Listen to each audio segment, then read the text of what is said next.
बिस्मिल्लाहिर्रहमानिर्रहीम। Class 6 subject science, chapter number 1 cellular organisation of plants and animals. इसका हम question number 3 कर रहे थे, answer the following questions in detail. और आज हमने करना है थर्ड वाला, write a note on the nucleus of cell. ये उसी में आ जाएगा आपके सेकंड क्वेश्चन में ही। तो एक दफ़ा मैं दोबारा आपको रीड कर देती हूँ। पेज नंबर 7 है।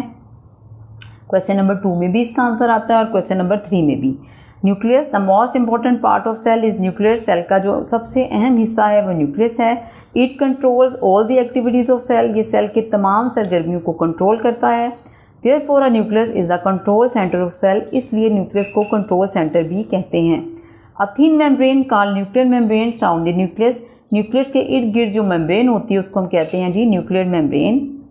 Many thread like structures called chromosomes are present in the nucleus. ये जो थ्रेड लाइक स्ट्रक्चर होते हैं, धागे की तरह की साख्तें, उनको हम क्रोमोसोम्स कहते हैं। Chromosomes pass on the characteristics of the cell to new cells. जब भी कोई सेल डिवाइड होता है जो उसी तरह का जो दूसरा सेल बनता है वो इन क्रोमोसोम्स की वजह से बनता है। इन क्रोमोसोम पे जो खसूसियत होती है वही खसूसियत अगले सेल में जो सेल्स बनते हैं उनमें जाती है। The number of chromosome is fix in every cell. हर सेल में क्रोमोसोम जो होते हैं वो फिक्स होते हैं। और ह्यूमन सेल हैज़ 46 क्रोमोसोम्स और इंसानी सेल में 46 क्रोमोसोम्स होते हैं। ये आपका थर्ड पार्ट भी आएगा और इसके साथ ये डायग्राम भी आएगी न्यूक्लियस के नोट ऑन न्यूक्लियस में। ये क्वेश्चन, इसका आंसर और ये एक डायग्राम। अच्छा जी, अब नेक्स्ट वाला देखते हैं। फोर्थ वाला है जी, write about shoot system of plant. Fourth वाला है जी, प्लांट के जो शूट सिस्टम है उस पे आपने नोट लिखना है। तो इसका जी आंसर है पेज नंबर 11 पे। और ये शूट सिस्टम की हेडिंग भी दी हुई है। इधर से इसका आंसर स्टार्ट होता है। The part of plant outside the ground form shoot system. जो पौधे का हिस्सा ज़मीन से बाहर होता है वो क्या बनाता है? Shoot system. ये डायग्राम आप देख सकते हैं, ये शूट सिस्टम है। तो आपने पूरी डायग्राम भी बनानी है और उसको डिफ्रेंशिएट करना है कि ये रूट सिस्टम है और ये शूट सिस्टम है जो कि ज़मीन से बाहर है। It consist of main stem. इसमें एक मेन स्टेम होती है, ये देखें ये मेन स्टेम। उसके बाद इसमें क्या होता है, पेज नंबर है जी 12। Main stem, leaves, branches and flowers. इसमें मेन स्टेम, जो तना होता है मोटा वो होता है, पत्ते होते हैं, इनकी शाखें होती हैं और फूल होते हैं। अगर आप डायग्राम को गौर से देखें तो आपको समझ आ जाएगी क्या है। ये मेन स्टेम है, ये ब्रांचेस हैं, ये देखें जिन पे लीव्स लगे हुए हैं, और ये फ्लावर्स हैं। Main stem, branches, leaves and flowers. उसके बाद जी आगे दिया हुआ बहुत मुख्तसर इसका आंसर है। Shoot system performs many function such as movement of water, food making and producing seed. Shoot system बहुत से काम करता है, जैसा कि उसने कहा है पानी की मूवमेंट होती है इसके थ्रू, फूड की मेकिंग होती है, खुराक तैयार होती है क्योंकि इस पे लीव्स लगे होते हैं, और सीड्स भी इसी में तैयार होते हैं क्योंकि फूल भी इस पे लगे होते हैं। तो 3 काम है, movement of water, food making and producing seed. यहाँ तक इसका आंसर है।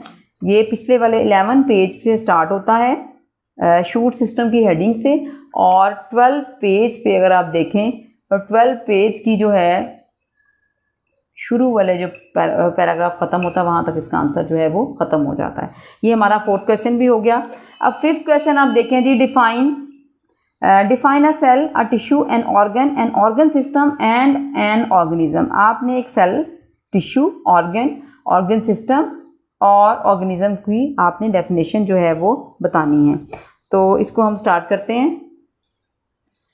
सेल्स की देख लें।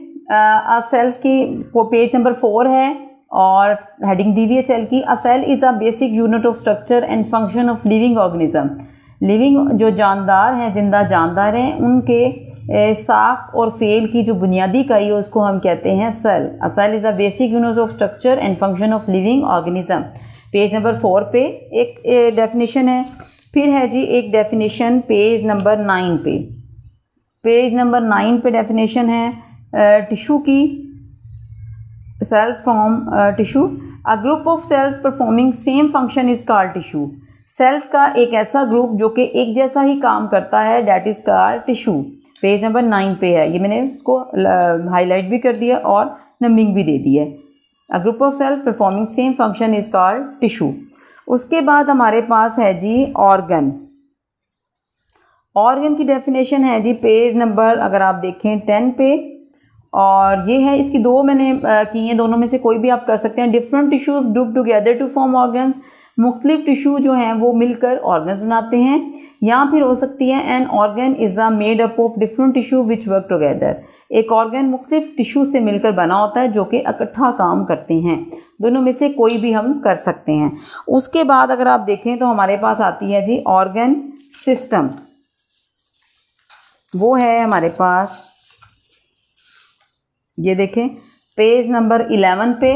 Organ system, N organ system is a group of organs which work together. N organ system क्या है? ऑर्गन्स का एक ग्रुप है जो कि मिलकर काम करता है। Different organ system do one और more than one special functions, मुख्तलिफ ऑर्गन सिस्टम एक काम करते हैं या एक से ज़्यादा मखसूस काम करते हैं। ये हमारे पास पेज नंबर 11 पे है जी ऑर्गन सिस्टम की डेफिनेशन। लास्ट हमारी उसकी रह गई है ऑर्गेनिज्म की डेफिनेशन, वो है जी an organism is a combination of different organ and organ system which work in coordination. एक ऑर्गेनिज्म मुख्तलिफ ऑर्गन और ऑर्गन सिस्टम का मजमुआ होता है जो कि कोऑर्डिनेशन में, जो कि ताउन से काम करते हैं। ये हाईलाइट कर दिया मैंने और इस पर नंबरिंग भी कर दी है, ऑर्गेनिज्म की डेफिनेशन है। और नीचे अगर आप देख लें तो ये देखें हमने की सेल्स की, टिश्यूज़ की, ऑर्गन की, ऑर्गन सिस्टम और ऑर्गेनिज्म, और इसी तरह cells, tissue, organ, organ system मिलके ऑर्गेनिज्म बनाते हैं। ये हमारा जो थर्ड क्वेश्चन था, आंसर द फॉलोइंग क्वेश्चन, वो कंप्लीट हो गया हमारा ये वाला थर्ड पार्ट।